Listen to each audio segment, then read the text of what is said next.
Hello बच्चों, हम लोग सॉल्व कर रहे हैं कक्षा 10वीं के गणित का अनसॉल्व पेपर। और हम आपको दिखा रहे हैं, हम ये दो किताब आपको दिख रहा है। एक ये है यूथ कंपटीशन टाइम का 2024 आपको दिख रहा है, और ये कक्षा 10वीं के गणित का जो अनसॉल्व पेपर आता है ये उसका पूरा सेट है। और इसमें 2023, 2022, 20 और 19 यहाँ तक के सभी सेट हैं। एक एक साल में लगभग 7 सेट आते हैं, तो सातों सेट इसमें दिखेंगे आपको। ये आप देख सकते हैं, ये यहाँ पे आपको दिख रहा है। जैसे 2023 का पहला सेट है 822 DV, ऐसे ही अगला है DX है, DY है, D, और उसके बाद Z है, EA है, EB है, डबल Z है। इस प्रकार के सेट हैं। तो हमने इसमें जितने भी सेट हैं 2023 का सभी सेट, 2022, 20, 19 सारा सेट आपको हमारे प्लेलिस्ट में सीरियल से मिल जाएगा आपको। और एक और हम आपको दिखाते हैं, एक ये अनसॉल्व पेपर है जो कि मार्केट में आसानी से मिल जाता है। ये है राजीव का अनसॉल्व पेपर, जो कि वर्ष 2024 के लिए बनाया गया है। तो इसमें भी कई साल के लगभग हम आपको दिखाने की कोशिश करेंगे। आप यहाँ देख सकते हैं, इसमें जो सेट बनाया गया है ये भी 2023 से ये भी शुरू है। और इसका आखिरी सेट कौन है, 2017 का डबल बी, इसका आखिरी सेट है। तो इस सेट में नहीं सॉरी, इस पूरे किताब में जितना भी क्वेश्चन पेपर है 2023 से लेकर 2017 तक, जितना भी क्वेश्चन पेपर इसमें दिया गया, हर एक क्वेश्चन पेपर के हर एक प्रश्न का हल आपको प्लेलिस्ट के अंदर सीरियल वाइज मिल जाएगा। लगभग 85 से 90 के आसपास वीडियो हैं इसमें अनसॉल्व को लेकर के। तो आप वहां पर जा करके इसको सीख सकते हैं, देख सकते हैं कैसे हमें प्रश्नों को लगाना है। अगर आप 2024 में बोर्ड की परीक्षा दे रहे हैं तो कम से कम 3 सेटों को आप जरूर हल करें, उसके बाद ही आप परीक्षा देने के लिए तैयार होते हैं। कम से कम 3 सेट 4 सेट जितना हो सके, लेकिन कम से कम 3 सेट आपको हल करना चाहिए। इस किताब में 2023 से 17 तक के हैं। हालांकि हमने और भी प्रश्नों को हल किया। लगभग 2012 से लेके अब तक के जितने भी प्रश्न आए हैं गणित के, सारे आपको पेपर मिल जाएंगे। और जो विज्ञान का है उसका भी पेपर आपको मिल जाएगा, प्लेलिस्ट के अंदर मौजूद है। अगर आपको नहीं मिले तो आप हमें बताएं, हम लिंक आपको दे देंगे उसमें से निकाल के। तो हमने 2023 के सारे सेट को तो सॉल्व कर दिया है, लेकिन एक सेट अभी है, वो है मॉडल पेपर, जो कि वर्ष 2024 के लिए बनाया गया है। हमने इस सेट को अभी तक सॉल्व नहीं किया था, केवल जो परीक्षा में आए हुए सेट थे हमने उनको सॉल्व किया था। तो कोशिश करेंगे कि आज से हम इसको भी आपको लगा के दिखा दें कि कैसे हमें मॉडल पेपर को हल करना है। और कुछ मॉडल पेपर हैं जो कि न्यूज़पेपर में आते हैं, आप वहाँ से भी उसको ले सकते हैं। जैसे दैनिक जागरण, अमर उजाला में भी आता है, तो वहाँ से भी आप अपने सब्जेक्ट के पेपर को वहाँ से आप चुन सकते हैं और उसको सॉल्व कर सकते हैं। अगर आपके पास कोई भी मॉडल पेपर होगा जो आप नहीं हल कर पाते हैं या कोई परेशानी होगी, तो आप हमें कमेंट के जरिए ज़रूर बताएंगे। हम आपके उन प्रश्नों को हल करने की कोशिश करेंगे। तो आज हम सॉल्व करेंगे यहाँ पे जो वर्ष 2024 का मॉडल पेपर है, जो कि राजीव में है। और ये जो दूसरा हम आपको किताब दिखाए हैं, इसमें वैसे इन किताब वालों ने कोई मॉडल पेपर इसमें एक्स्ट्रा नहीं दिया है, तो इसलिए इसमें कोई मॉडल पेपर मुझे नहीं मिला। तो इसको हम साइड कर देते हैं। जो कि मॉडल पेपर है वो है राजीव में। अग्रवाल की भी किताब आती है, उसमें भी मॉडल पेपर होता है। तो मॉडल पेपर के आधार पर भी आपको प्रश्नों को लगाना चाहिए कि कैसे 2024 में जो पैटर्न है वो बनेगा। कुछ क्वेश्चन बैंक है, उसमें भी मॉडल पेपर होते हैं। जैसे कि अवतार सीरीज आती है, विद्या क्वेश्चन बैंक आते हैं, मास्टरमाइंड का आता है। तो बहुत सारे जो क्वेश्चन बैंक है उसमें भी मॉडल पेपर होते हैं, आपको उन्हें भी हल करना चाहिए। जितना ज़्यादा आप मॉडल पेपर हल करेंगे उतना ही ज़्यादा आप बेहतर तरीके से परफॉर्म भी कर पाएंगे। तो अब आज हम सॉल्व करके आपको दिखाते हैं ये मॉडल पेपर। यहाँ पे हम एक बार पढ़ के पूरा आपको बता देते हैं कि कैसे कैसे आपको तैयारी करनी है परीक्षा की।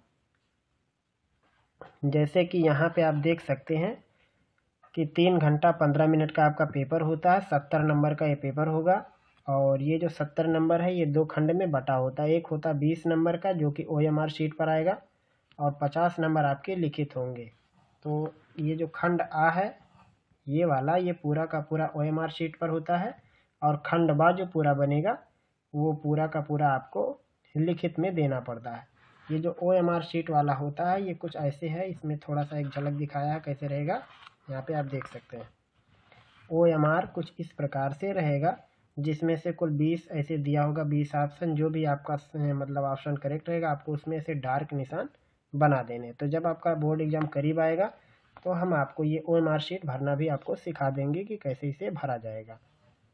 और उसके बाद यहाँ पे बहुत सारी इन्फॉर्मेशन दिए गए हैं कि कैसे क्या करना है, आपको सेट वगैरह सब भरना है। तो आइए हम सवाल लगाना आपको सिखाते हैं। यहाँ पे आप देखिए पहला प्रश्न क्या है इसका। पहला प्रश्न है, यदि 26 और 156 का लासा यानी LCM 156 है तो मासा का मान होगा। ये दिया हो, हम इसे कर रहे हैं साइड और क्वेश्चन नंबर 1 ले रहे हैं। दिया है इसमें LCM यानी लासा जिसको बोलते हैं, लासा की वैल्यू है 156 और इसमें जो नंबर दिए गए हैं संख्याएं वो है 26 और 156, तो मासा निकालना है यानी HCF। HCF का सूत्र होता है दोनों संख्याओं का गुणनफल बाई LCM। ये सूत्र होता है दो संख्याएं जो दी गई हैं उनका आपस में गुणा करके उनके LCM से डिवाइड कर दो। तो एक संख्या दिया हुआ है 26 और एक दिया हुआ है 156, इन दोनों के गुणनफल में इनके LCM से डिवाइड कर देना है। तो कट जाएगा 156, आंसर में आएगा 26 और यही आपका आंसर हो जाएगा। देखते हैं मॉडल पेपर में ये कहाँ है। तो अब देखिए पहला वाला ऑप्शन इसका सही है, तो इसका ए वाला ऑप्शन रहेगा। अगर मान लो आपको ये OMR शीट मिला होता तो आप इस पर कैसे घेराबंदी करते, ये देखिए पहले का जो ए वाला पार्ट है इसी पे आपको डार्क निशान बना देना है, ऐसे ही करनी रहती है। उसके बाद दिखाते हैं आपको दूसरा प्रश्न। दूसरा है, निम्न में अपरिमेय संख्या, इरेशनल नंबर वो होता है जो मतलब जिसका वर्गमूल हम नहीं निकाल पाते हैं, जिसका घनमूल वगैरह नहीं निकाल पाते हैं, जिनके ऊपर पावर भिन्नात्मक होती है, आप जैसे भी इसे समझ सको। जैसे 25 का वर्गमूल 5 होता है तो ये परिमेय संख्या है। उसके बाद 5 ये परिमेय है, लेकिन आगे जो करड़ी में 3 लिखा है ये अपरिमेय है। तो जो नियम होता है कि परिमेय में अपरिमेय जोड़ो या घटाओ या गुणा या भाग करो तो संख्या अपरिमेय बन जाती है। तो आपका जवाब ये रहेगा कि ये जो है ये अपरिमेय संख्या है। अगला प्रश्न है, x ऋण 2 बराबर 0 और y धन 6 बराबर 0 का प्रतिच्छेद बिंदु होगा। तो x ऋण 2 बराबर 0 में x का मान क्या आएगा, 2 आएगा और y धन 6 बराबर 0 में y का मान ऋण 6 आएगा। तो जिस ऑप्शन में y की वैल्यू 2 लिखी हो और y यहाँ सर x की वैल्यू 2 लिखी होगी और y की वैल्यू ऋण 6 लिखी होगी वो आपका उत्तर होगा। तो यहाँ पे आप देख सकते हैं जो डी वाला है, इस डी वाले में x की वैल्यू 2 आएगी और y की वैल्यू ऋण 6 आएगी, तो ये इसका उत्तर हो जाएगा। चौथा प्रश्न है, रेखाओं a1x plus b1y plus c1 equal 0 और a2x plus b2y plus c2 equal 0 का एक अद्वितीय हल होगा। अद्वितीय हल मतलब केवल एक ही उत्तर आना चाहिए। ये तभी संभव है जब a1 by a2 not equal b1 by b2 हो। तो ये वाला अगर ऑप्शन है तो केवल एक ही उत्तर आता है। ये है द्विचर राशि का जो रैखिक समीकरण होता है उसका एक नियम होता है कि अगर हमें x और y के गुणांकों का अनुपात निकालें और दोनों बराबर ना आए तो उसका केवल एक हल होगा। इसको बहुत सारे मतलब शब्दों में पूछा जाता है, कभी कभी की रेखाएं प्रतिच्छेद करेंगी, केवल एक हल आएगा, अद्वितीय हल होगा या संगत हल होंगे, इस टाइप के मतलब वो शब्दों में मतलब यहाँ पे प्रश्नों को लिख के फिर आपसे पूछते हैं। तो आपको इन प्रश्नों को पहचानने भी आना चाहिए। तो ये हो जाएगा इसका जवाब। और पांचवा प्रश्न है, समीकरण 5x² minus 3x plus 2 equal 0 के मूलों का योग होगा। मूलों के योगफल का सूत्र होता है माइनस b बाई ए। यहाँ लिख के दिखाते हैं हम आपको। और एक एक टॉपिक का हमने प्लेलिस्ट बनाया है, जो भी आपके पूरे हाई स्कूल के मैथ है A to Z हमने सॉल्व कर दिया है। तो अगर आपको किसी भी टॉपिक को सीखने में परेशानी हो तो आप हमारे चैनल के प्लेलिस्ट में जाइए, वहाँ पे आपको मिल जाएगा, या फिर आप उस टॉपिक के आगे हमारे चैनल का नाम लिखिए जो भी आपको सर्च करना है। जैसे मान लो हमें रैखिक समीकरण सर्च करना है तो आपको लिखना है लीनियर इक्वेशन, आगे डाल देना है सीक्रेट S5 ट्यूटोरियल। जो भी चीज़ आपको खोजनी है उसको लिखने के बाद आप इसे लिखेंगे, वो सीधे हमारे प्लेलिस्ट तक आपको पहुंचा देंगे। जो भी चीज़ आपको प्रायिकता सीखनी हो, त्रिभुज सीखना है, द्विघात का समीकरण सीखना है, संख्या पद्धति सीखनी, जो भी A to Z चीज़ आपको मिल जाएगा। या तो आप प्लेलिस्ट में डायरेक्ट जाइए, या तो आप अपने यूट्यूब का जो टैब ऑप्शन होता है जिसमें हम लोग लिखते हैं उसमें वो लिखिए, उसके आगे हमारे चैनल का नाम डालिए, आप वहाँ तक पहुँच जाएंगे। तो 5वां प्रश्न दिया हुआ है 5x² minus 3x plus 2 equal 0। इसमें कहा है मूलों का योग। मूलों का योग सूत्र होता है माइनस में b/a। यहाँ b का मतलब होता है यक्स का गुणांक, तो यक्स का गुणांक है -3, चिन्ह सहित लिखना है। अपान a का मतलब x² का गुणांक जो कि 5, तो ये उत्तर में हो जाएगा 3/5। कहाँ पे है ये अपने ऑप्शन में एक बार देखते हैं कहाँ मिलेगा ये। तो पहला वाला ऑप्शन ही है 3/5, तो इसका ए वाला पार्ट सही हो जाएगा। अगला प्रश्न देखिए, यदि शांत जल में नाव की चाल 8 किलोमीटर प्रति घंटा है तो धारा की चाल और इसमें दिया धारा की चाल 3 किलोमीटर और नाव की चाल जब पानी नहीं बह रहा है तो 8 किलोमीटर है। धारा के विपरीत चाल बताओ। तो जब विपरीत होता है तो चाल घट जाते हैं, तो 8 में से 3 घटाएंगे तो 5 आएगा, 5 किलोमीटर प्रति घंटा। ये मात्रक भी किलोमीटर प्रति घंटा, ये भी, तो उत्तर ये रहेगा। आप यहाँ पे देख सकते हैं, यहाँ पे मीटर पर सेकंड भी दिया था जो कि गलत है। सेम मात्रक का उत्तर सेम मात्रक में ही आना चाहिए। 7वां है, दो समरूप त्रिभुजों के क्षेत्रफल क्रमशः 20 सेंटीमीटर स्क्वायर और 45 सेंटीमीटर स्क्वायर है, उनकी ऊंचाइयों का अनुपात बताओ। तो ऊंचाइयों का अनुपात होता है क्षेत्रफलों के वर्गमूल का अनुपात, जो भी बनेगा इसका। तो यहाँ पे लगा देते हैं, देखते हैं कितना आएगा। जो ऊंचाइयाँ मान लो एक H1 और एक H2, इनका जो अनुपात होता है ये होता है क्षेत्रफल का वर्गमूल। तो एक है 20 और एक है 45।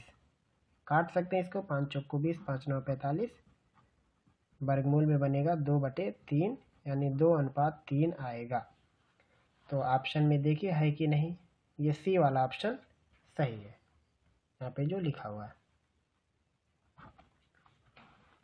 8वां प्रश्न दिया, त्रिभुज ABC और त्रिभुज BDE दो समबाहु त्रिभुज इस प्रकार हैं कि D भुजा BC का मध्य बिंदु है।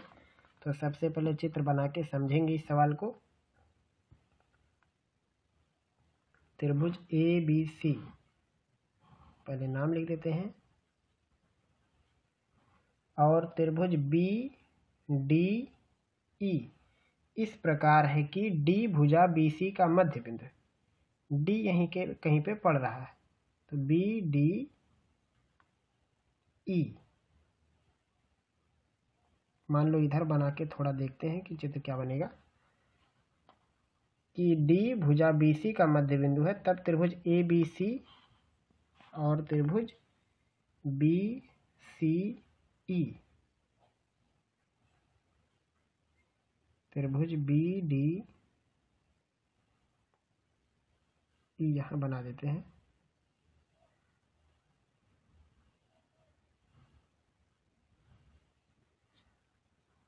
ये दिया हुआ है, त्रिभुज ABC और त्रिभुज BDE दो समबाहु त्रिभुज इस प्रकार है कि D भुजा BC का मध्य बिंदु है, तो त्रिभुज ABC और त्रिभुज BCE। वैसे इसे BDE होना चाहिए था, कि ये BDE है, इसको BDE होना चाहिए था। त्रिभुज ABC और त्रिभुज BDE के क्षेत्रफलों का अनुपात बताना है। ABC और BDE इसके क्षेत्रफलों में अनुपात बताना है, कितना आएगा ये निकालना है। तो ये मध्य बिंदु है, और उसके बाद यहाँ पे आप देख सकते हैं कि सवाल में है कि ये दो के दोनों समबाहु त्रिभुज हैं। सवाल में खुद कहा है कि ABC और BDE ये समबाहु त्रिभुज हैं। अगर ये दोनों समबाहु त्रिभुज हैं तो इसका मतलब ये होना चाहिए कि ये वाली भुजा और ये वाली भुजा बराबर होगी। कारण क्या है, BC का मध्य बिंदु D हुआ, तो जब मध्य बिंदु D हुआ तो ये भुजा बराबर हो गया। अब चूंकि ये एक समबाहु त्रिभुज है तो जो साइज इसकी होगी वही साइज इसकी होगी, वही साइज इसकी होगी, मतलब इसमें सारा साइज आपस में हो गया बराबर। अब अगर समबाहु त्रिभुज है तो ये 60 अंश का होगा, ये भी 60 अंश का होगा, सभी 60 अंश के होंगे, मतलब ये वाली लाइन पैरेलल हो जाएगी। तो जब पैरेलल हो जाएगी तो इन दोनों के क्षेत्रफलों में अनुपात कैसे निकालेंगे। मान लो हमें एक त्रिभुज लेना है, त्रिभुज ABC पहले का उसमें, तो त्रिभुज ABC पहले ले लेंगे और BDE बाद में ले लेंगे। क्षेत्रफलों का अनुपात क्या होगा, एक की साइड, पहले बड़ी त्रिभुज तो पहले बड़ी साइड, मान लो बड़े वाले साइड को हम लोग लिख देते हैं A से, तो जो छोटी वाली त्रिभुज की साइड होगी वो होगी A/2, क्योंकि छोटा वाला जो है बड़े वाले का आधा है लंबाई में, इसका हो जाएगा वर्ग, A का हो जाएगा वर्ग और नीचे हो जाएगा A²/4, ये कट जाएगा तो आएगा 4/1, जवाब में आएगा 4:1 का। देखते हैं आंसर में है कि नहीं। यहाँ पे आप देखिए C वाला ऑप्शन है 4:1 का, ये बिल्कुल सही जवाब है। 9वां सवाल है 2, 3, 4, 1 के बीच की दूरी बताओ। 2, 3 एक कोऑर्डिनेट है और 4, 1 ये दूसरा कोऑर्डिनेट है, इनके बीच की दूरी बतानी है। तो दो बिंदुओं के बीच की दूरी निकालने का तरीका क्या है, दोनों के x वाले पार्ट को आपस में कम कर देना, घटा देना है, साथ में y वाले पार्ट को भी घटा के आपस में स्क्वायर कर देना, चाहे इधर से घटाओ या इधर से, क्योंकि है स्क्वायर इसलिए आंसर में कोई परिवर्तन नहीं आएगा। 2 में 4 घटाएंगे तो 2 आएगा, या 4 में से 2 घटाएंगे तब भी 2 आएगा, एक में माइनस आएगा एक में प्लस, लेकिन स्क्वायर होके वही जवाब देगा। तो 4 में से 2 घटा के 2 वर्ग 4 आएगा, 3 में से 1 घटाएंगे 2 उसका भी वर्ग 4 आएगा, जोड़ेंगे 8 आएगा और 8 का वर्गमूल होता है 2 करनी में 2, आगे मात्रक लगाना पड़ेगा। तो यहाँ पे 9वें का ऑप्शन नंबर C आपको दिख रहा है कि 2 करनी में 2 इसका उत्तर हो जाएगा। 10वां प्रश्न, यदि बिंदु 1, 2, 0, 0 और AB संरेख हैं तो इसमें से कौन सही है। 10वां प्रश्न, 3 पॉइंट है 1, 2 और 0, 0 कामा AB, ये तीनों संरेख हैं, तो आपको निकालना है, इसमें दिखाना है कि A और B में कौन सा रिलेशन सही है। उसके लिए क्या करेंगे, जब तीन बिंदु संरेख होते हैं तो इनसे बनने वाले त्रिभुज का क्षेत्रफल या तो आप 0 समझ लो, या फिर क्या करो, दो बिंदुओं से होकर जाने वाली लाइन का समीकरण निकालो और उसमें तीसरे पॉइंट को रख दो और बैलेंस होना चाहिए, जैसा भी आपको अच्छा लगे। तो हम यहाँ पे इसको त्रिभुज विधि से लगाते हैं जो कि आपके सिलेबस में है। तो त्रिभुज विधि से कैसे लगाएंगे इसको, जैसे इसको मान लेते हैं x1 y1, इसको मान लेते हैं x2 y2, तीसरे वाले कोष्ठक को x3 y3। सूत्र होता है त्रिभुज के क्षेत्रफल का 1/2 x1 y2 minus y3, x2 y3 minus y1 और x3 y1 माइनस y2, ये होता है सूत्र।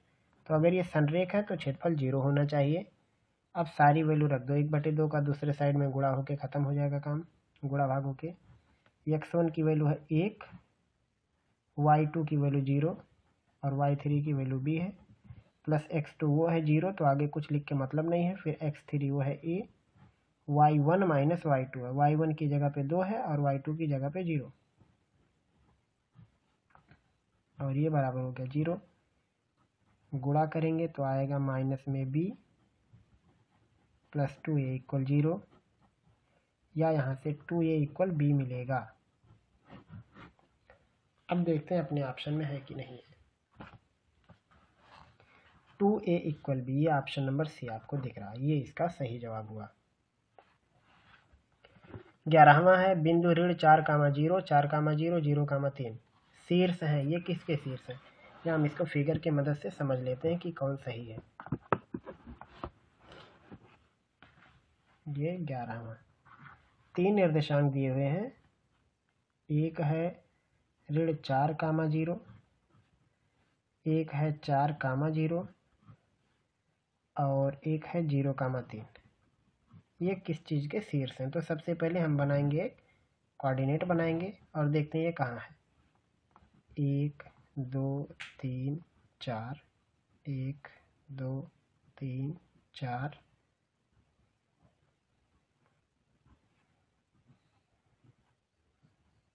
ये 4 पॉइंट हो। पहला है -4,0, यानी x पे -4 लेना और y पे 0, तो एक पॉइंट ये हो गया। और एक है 4,0, x पे वैल्यू 4 लेनी, y पे 0, एक ही हो गया। मान लो ये पॉइंट हुआ A, ये हो गया पॉइंट B। और एक है 0,3, x पे वैल्यू 0 लेकिन y पे वैल्यू 3 लेनी है, ये वाली। तो कहा है ये क्या बन गया, तो आप देख सकते हो कि ये क्या बन गया, 4 इधर 4 इधर, 8 हो गया। तो एक की लेंथ तो 8 हो गई, और ये 3 है और ये लेंथ 4 है, तो ये आएगा 5। तो यहाँ पे आप देख सकते हैं कि ये क्या बन गया, ये बन गया एक समद्विबाहु त्रिभुज जिसकी दो भुजा बराबर है, 5 5 और एक अलग है। ऑप्शन में देखते हैं कि नहीं, ये है समद्विबाहु त्रिभुज। या फिर तरीका क्या है, आप दो दो बिंदुओं के बीच की दूरी निकाल लोगे तो भी आपको वही जवाब मिलेगा। तो ये हुआ 11वां का जवाब। 12वां है साइन ए की वैल्यू 4/5, तो tan ए का मान बताओ। साइन ए का मान है 4/5। तो एक ऐसे छोटा मोटा ट्रेंगल बना लेना, यहाँ लिख देते हैं ए, इसमें होता है लंब और कर्ण का अनुपात, तो 4 5, नीचे आएगा 3। tan ए निकालना है, tan ए की वैल्यू थे लंब और आधार का अनुपात, यानी आएगा 4/3। जवाब में देखिए ऑप्शन नंबर सी सही है। तो यहाँ तक पहले आप लगाइए, फिर हम आगे के प्रश्न को हल करते हैं। अगला प्रश्न है 13वां प्रश्न, sine square theta plus 1/1 plus tan square theta का मान होगा। 13वां प्रश्न, वैल्यू है sine square theta plus 1/1 plus tan square theta, इसका मान बताना है कितना आएगा।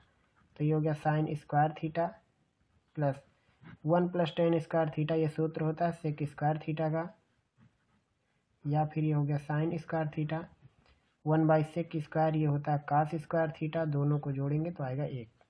ये एक सर्व समीकरण है, जवाब में है या नहीं, यहाँ पे आप ऑप्शन नंबर डी को देख सकते हो। 14, सभी त्रिभुज समरूप होते हैं। तो जितने भी समबाहु त्रिभुज होते हैं वो सारे त्रिभुज समरूप होते हैं। जितने भी ये होते हैं समबाहु त्रिभुज, सारे के सारे समरूप होते हैं, ये एक नियम है। अगला है 15वां, एक वृत्त की परिधि है 22 सेंटीमीटर, इस वृत्त के चतुर्थांश का क्षेत्रफल कितना होगा। तो पूरे वृत्त का निकाल लेना है क्षेत्रफल और उसका कर देना है चौथा हिस्सा। 15वां सवाल लगाते हैं, इसमें दिया है वृत्त की परिधि,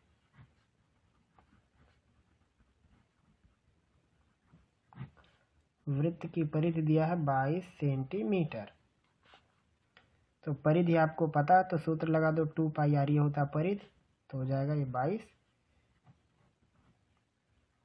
और 2 पाई का मान 22/7 होता है, यानी हो गया 44/7 गुणे r बराबर 22 है। तो कट जाएगा ये, r बराबर लिखेंगे 22 गुणे 7/44, तो जवाब में आएगा 7/2 सेंटीमीटर। r का मान निकालना है चतुर्थांश का क्षेत्रफल, तो सबसे पहले लिखेंगे वृत्त का क्षेत्रफल गुणे 1/4, वृत्त के क्षेत्रफल का चौथा हिस्सा। वृत्त के क्षेत्रफल का सूत्र होता है πr² गुणे 1/4 लिखना है। पाई का मान 22/7, r का मान 7/2, इसका वर्ग करना तो आएगा 49/4 गुणे 1/4। 7 से काटेंगे 49 को तो 7 आएगा, तो हो जाएगा 22 गुणे 7, नीचे 4 गुणे 4, तो 7 दूनी 14, 7 दूनी 14 15, 154, नीचे 4 चौक को 16, चाहिए लिख दो, या फिर 2 से काट सकते हैं इसको। 8 नीचे आएगा और ऊपर आएगा 77, 77/8 सेंटीमीटर स्क्वायर। ऑप्शन में चलते हैं, ऑप्शन में पहला ही ऑप्शन है 77/8 सेंटीमीटर स्क्वायर, ये हो जाएगा इसका जवाब। अगला प्रश्न है 16वां, एक वलय को निर्मित करने वाले दो संकेंद्रीय वृत्तों की परिधियां हैं 88 सेंटीमीटर और 66 सेंटीमीटर, वलय की चौड़ाई बताओ। 16वां प्रश्न। सबसे पहले फिगर बनाते हैं। वलय मतलब छल्ला का। एक छल्ले को बनाया गया है जिसके लिए 2 सर्कल लगे हुए हैं, जिसमें से एक की परिधि है 66। मान लो ये अंदर वाला है, इसको हम कह देते हैं R1, और एक बाहर वाला ये है R2। चौड़ाई निकालना है, मतलब आपको बड़े वाले में से छोटे वाले की त्रिज्या घटानी है बस, और बिना त्रिज्या निकले नहीं आएगा। तो इसमें एक की परिधि दी हुई है, हम परिधि को मान लो यस से दिखा देते हैं, क्योंकि विकल्प ऐसे समझ लेते हैं। हम एक की परिधि को लिख देते हैं 2πr1, और इसका मान है मान लो 66। हमने छोटे वाले को R1 का, तो छोटे वाले की परिधि हम 66 ले लेंगे। ये हो गया 2πr1। तो यहाँ से πr1 की वैल्यू क्या बनेगी? 33। इसको एक समीकरण कह देते हैं। ऐसे ही S2 की वैल्यू लिखते हैं 2πr2, इसकी जगह पे 88, और ये हो जाएगा 2πr2, या यहाँ से πr2 बराबर आएगा 44। इसको कहते हैं समीकरण नंबर 2। इन दोनों को आपस में घटा देते हैं। जब घटाएंगे तो चूँकि हमें बड़े में से छोटा घटाना, हमने जैसा चित्र बनाया R2 को बड़ा बनाया है, तो जब हम घटाएंगे लिखेंगे πr2 माइनस πr1 बराबर 44 ऋण 33, घटाएंगे तो आएगा 11। इसमें से पाई कॉमन ले लेंगे, R2 माइनस R1, इसकी वैल्यू हो जाएगी 11। तो हमें चौड़ाई निकालनी है, यानी केवल R2 माइनस R1 निकालना है, तो हो जाएगा 11/पाई, या फिर लिख सकते हैं 11। पाई का मान 22/7 होता, तो नीचे 22 ऊपर 7, तो 11 से 22 को काटेंगे 2 बचेगा, ये हो जाएगा 7/2, या फिर 3.5, जो भी आप लिख चाहो। तो यहाँ जवाब में देखते हैं है कि नहीं कहीं पे। सी वाला ऑप्शन है 7/2 सेंटीमीटर, जो कि हो जाएगी चौड़ाई। 17वां। एक पाइप का बाहरी व्यास है 4 सेंटीमीटर और भीतरी व्यास है 3 सेंटीमीटर, उसकी लंबाई है 20 सेंटीमीटर। पाइप में प्रयुक्त धातु का आयतन बताओ। तो बिल्कुल ऐसे ही सवाल है वो, थोड़ा आगे करते हैं इसको। 17वां। एक का व्यास 4 है और एक का व्यास 3 है, तो एक को R1 बनाते हैं, एक को R2।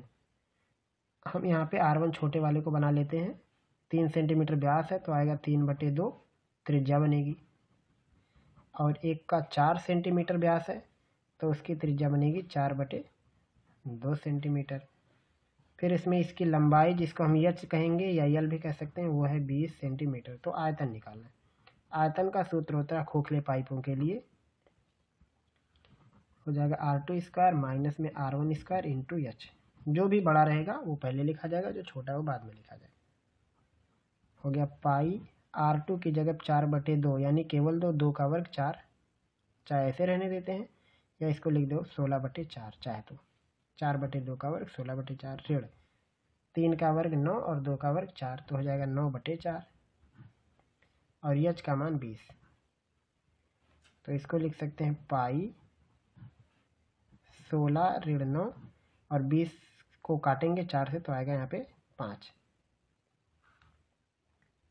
अब यहाँ पे जवाब में देखो है कि नहीं, कौन सा वाला सही। यहाँ पे देखो सब अजीब अजीब ऑप्शन दिया हुआ है।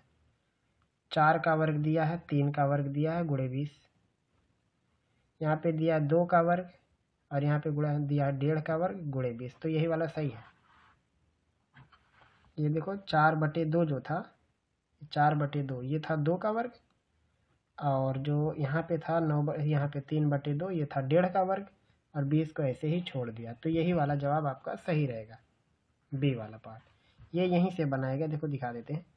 ये जो लिखा है R2 का मान है 4/2 यानी केवल 2, तो इसको ऐसे लिखा है, इसमें केवल 2 का वर्ग, और 3/2 ये 1.5 है, तो ये लिखा है 1.5 का वर्ग, और यहाँ पे लिखा 20 उसकी ऊंचाई, ये जवाब में लिखा। तो अगर ये होता तो ये भी सही रहता, आगे इसको हल करके भी लिखा जा सकता है। तो ये हो जाएगा 17वें के मतलब जो पार्ट है उसका दूसरा वाला ऑप्शन सही रहेगा। उसके बाद 18वां, किसी बेलन का आयतन होता है, तो बेलन का आयतन होता है πr²। सिंपल सा सवाल है। अगला सवाल है आंकड़ों 2, 4, 6 और 5 की माध्यिका होगी। तो जब ऐसे सवाल हों जिसमें विषम संख्याएं हों आंकड़ों की, तो माध्यिका निकालने का तरीका क्या है कि जितने भी पदों की संख्या उसमें 1 जोड़ के आधा कर दो। तो 5, इसमें 1, 2, 3, 4, 5 लोग हैं, तो 5 में हम 1 जोड़ देंगे और उसके बाद आएगा 6 और 6 का आधा बनेगा 3। लेकिन सबसे पहले इनको या तो आरोही में लिखना होता है या तो अवरोही में, ये बात आपको ध्यान रखनी। तो पहले इसको आरोही अवरोही में व्यवस्थित करना पड़ेगा, फिर सवाल लगेगा। तो इसमें कौन कौन लोग हैं, इसमें है 2 4 और 5 6 8। इनको आरोही या अवरोही में पहले व्यवस्थित करना पड़ता है। तो हम इसको बढ़ते हुए क्रम में लेके चले गए। तो पदों की संख्या है 5, उसमें 1 जोड़ेंगे 6, 6 का आधा 3। तो चाहे इधर से तीसरा या इधर से तीसरा आपकी माध्यिका बनेगी, तो 5 आएगा। तो ये है ऑप्शन नंबर सी आपका जवाब। 20वां 1 से 9 तक की प्राकृतिक संख्याओं का माध्य होगा। तो सबसे पहले 1 से 9 तक की चीज़ों को आप जोड़ लो, 45 बनेगा और उसमें 9 से भाग कर दो। तो 45 में 9 से भाग करेंगे तो 5 आएगा, यानी ऑप्शन नंबर बी ये बिल्कुल सही है। माध्य निकालने के लिए जितने भी लोग हों पहले उन्हें टोटल करना पड़ता है, टोटल करके उनकी संख्या से डिवाइड करें। तो 1 से 9 तक जोड़ेंगे तो 45 आता है और उसमें 9 से भाग करेंगे तो 5 आएगा। तो इस प्रकार से आपको इन्हें लगाना है। उम्मीद है कि आपको बताई गई सारी बात समझ में आई होगी कि कैसे हमें इन प्रश्नों को हल करना है। और इसमें आगे के भी प्रश्न आप देख सकते हैं कि जो यहाँ पे दिए गए हैं, यहाँ पे इसमें से ऐसा कोई भी प्रश्न नहीं है जो यहाँ पे लिखा है और वो आगे के सेटों में हमने सॉल्व नहीं किया। हालांकि इसमें से जितना भी चीज़ दिया गया है यहाँ पे आप देख सकते हैं, इसमें से कोई भी प्रश्न सिवाय इसके, ये जो लास्ट में दिया गया है 5वें का, यही वाला केवल आपका जो 822 डबल जेड जो सेट है उसमें ये है लास्ट में। नहीं तो इसका जितना भी सेट है ये सारा का सारा सवाल जो है, ये सवाल 2022 से पहले के जो सेट है उसमें मिलेंगे आपको। फिर भी हम इन्हें लगाने का तरीका आपको ज़रूर सिखाएंगे। तो पहला पार्ट था जिसमें हमने OMR शीट पर आधारित प्रश्नों को हल किया है। आगे के आने वाले मतलब पार्ट में हम इसके खंड बा का जितना भी प्रश्न है और इसके आगे के सवाल हम आपको लगाना सिखाएंगे। उम्मीद है कि आपको बताई गई सारी बात समझ में आई होगी। अगर आपको कोई भी मतलब चीज़ इसमें से समझ में नहीं आया है तो आप हमें कमेंट के जरिए ज़रूर बताएं। फिर मिलेंगे हम लोग जल्द ही अगले पार्ट में अगले टॉपिक के साथ।